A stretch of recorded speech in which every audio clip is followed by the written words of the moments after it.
Kaixo, ongi etorria. Paralelogramoen artean, lehenengo bi formulak hauek dira errepasatu behar ditugunak. Karratuarena, dela aldea berbi, eta lauki zuzenarena, oina, bider alde bat. Goiti bera dijona. Horan, bi aldeak bidertuta, atatzezegu azalera. Baita ere, erabili dezakegu beste bat, oina bider altura. Zer, hemen altura eta aldea gauza bera direlako. Orduan, has gaitezen. Pentsa ezagun hau denak zentimetroak. 10 zentimetro, 20 zentimetro, hemen aldea 10 zentimetro beraz altura, hemen 16 zentimetro, ematen dutela diagonala, beraz altura ez dakigu, eta hemen ematen dutela diagonala, karratu edo lauki honetan. Orduan, nola egiten dira hauek? Hau dira denetan erresenak, formulak sinplenak direlako. Azalera nola kalkulatuko dugu? Aldea berbi. Orduan, kaso honetan izango litzake 10 berbi. Ezta? 10 bider 10. Berdin, 100 zentimetro karratu. Denak dira karratuak, kaso honetan. Hemen, alde bat, oina, bide beste aldea, A. Orduan, hau ere erresa dugu, ezta? A berdin, 20 bider 10. Guztira, 200 zentimetro karratu. Bi ariketa hauetan eman digute L, B eta A. Baina kaso batzutan ez da horrela izaten, adibidez hemen falta egite zaigu. Zer falta zaigu?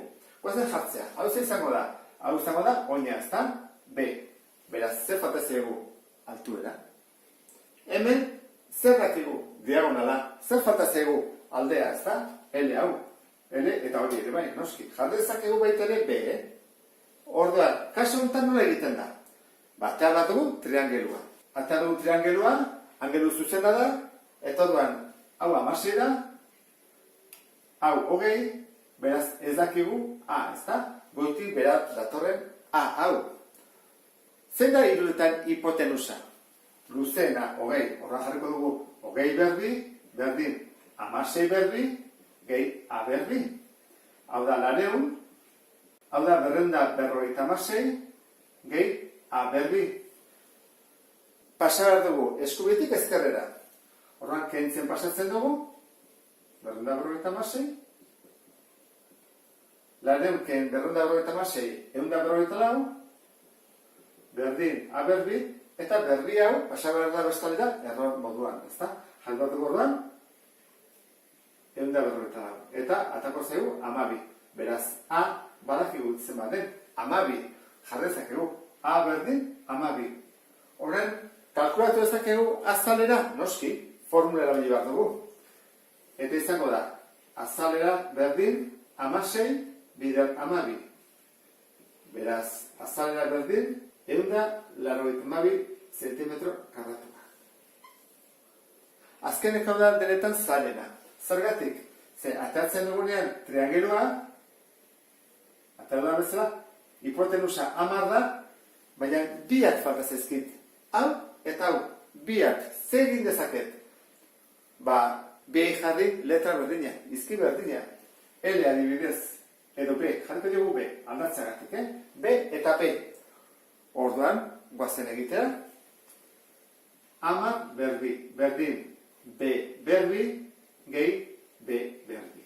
Gogoratu zaitezte, jartzen badugu B eta C, pentsatuko gu desberdinak direla, baina ez, berdinak dira. Orduan jarri bat dugu B eta B. Orduan, 10 bider 10, 100. Batuketa egin daiteke? Bai, algebra ikasi dugulako. Orduan, zenbat da olako bat eta beste olako bat? Hala, B berbi, gehi beste B berbi bat, zenbat B berbi ditugu? Bi. Orduan dira, bi B berbi. Gehi bat, bi B berbi. Orduan, zer egin behar dugu orain? Pasa behar dugu bi hau, bidertzen ari dena, hemen badakizue, bider dela, bidertzen ari dena pasa behar da zatitzen, edo berretzaile hori. Gogoratu zaitezte, lehenengo pasa behar dena da, biderketarena. Orduan, bidertzailena zatitzen. 100 zati bi, ondoren, hau da, 50, berretzen ari dena, beste aldera kontrakoa egiten erroketa, ezta? Eta gutxi gora bera, zen bada, zazpi bider zazpi, 59. Bai, ez da, jarriko dugu, horrela orduan, gutxe gora bera, zazpi. Eta izango izateke B edo L. Horran, zazpi baldin bada hau, zenbat izango da azalera? Azalera esan dugu dela, aldea, berbi. Orduan da, zazpi, berbi. Berdin, 59 zentimetro karratu. Eta horrela bukatuko nuke, lehenengo zati hau. Eta paralelogramoekin bukatzeko ditugu erronboak eta erronboideak.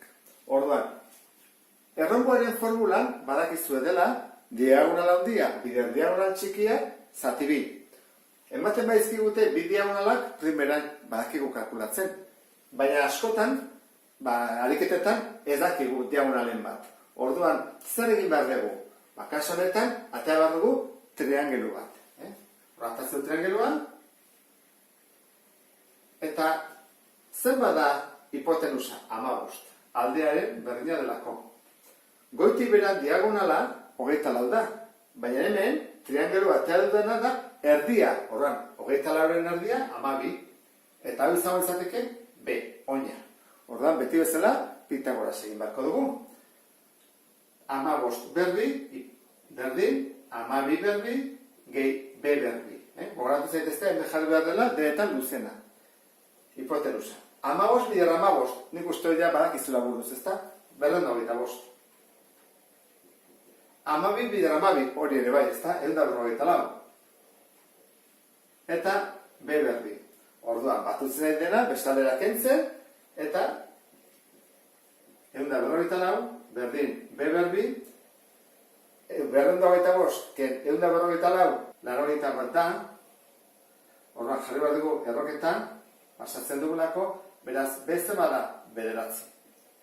Egiat dela zentimetroekin, Orduan, badakigu beze baden. Eta badakigu zen baden diagonal txikia, zer da diagonal handia, 24, diagonal txikia da, honen bikoitza bederatzi, gehi bederatzi, ezta? Orduan, diagonal txikia, 18 zentimetro. Beti da, honen bikoitza. Orduan, guazen formulara. A berdin, diagonal handia, 24. Bider, diagonal txikia, 18. Zati bi, 24, bider 18, zati bi, 216 zentimetro karratu. Eta, ariketa eginatuko.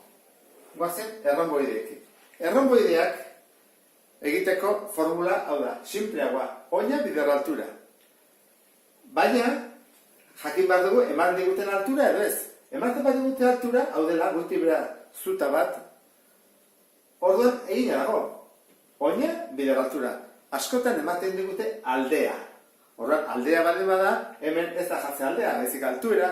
Orduan, egin beharko dugu, Pitagoras erabili eta altura atera. Orduan, ateatzen triangeluan, hortarako eman behar digute bitan zatituta beko oina, bestela ezin dugu kalkulatu. Esan behar digute zenbaden ezkerrekoa eta zenbaden eskurikoa.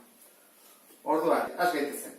Oina 5, hipotenusa 13, eta altuera, honi atxe dituko diot, altura delako, honen berdina, eta hasi gaitezen. 13 berbi,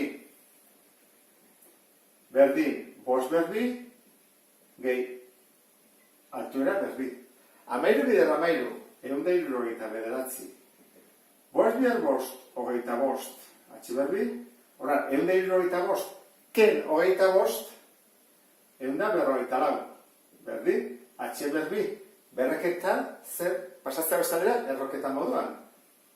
Bider 154, orduan zabera datatzen da 12. Ze 12 bider 12, 154 da. Bueno, horren altura badakigu. Guazen formulan orduan. Zen bada, azalera berdin, oina. Oina zen bada, oina guztia. Izan daiteke goikoa edo bekoa. 15.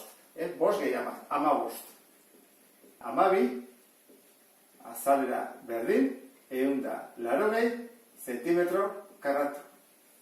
Eta honekin bukatzen ditugu paralelogramoak. Espero ondo ulertu duzuela, badakizue praktikatu eta primera atako dituzute ariketa guztiak. Beste bat arte, agur!